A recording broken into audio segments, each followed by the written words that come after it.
as I was running the MRP for the base plate, I realized we had a problem. So there is a shortage of 20 units in week 1. So base plate has a lead time of 1 week, and if I order 20 units here, I have to go in the past. I have to somewhere, time travel, go in the past and order that. And most people in planning don't have those time travel skills.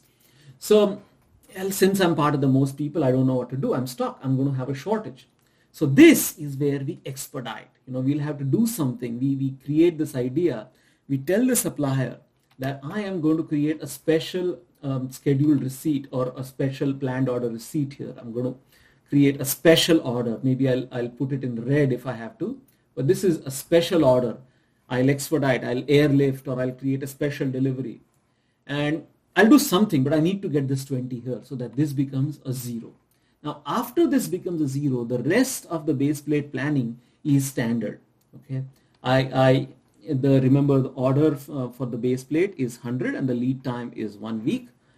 So I can order 100 here. I can plan to receive 100 here, and it's 1 week.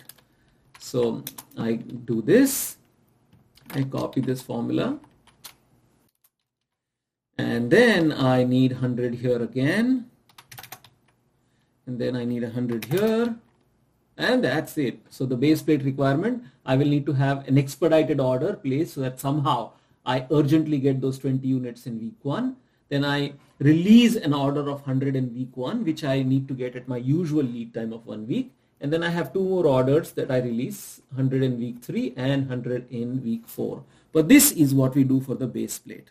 In the next video, we will come back to our original plan and talk about casters.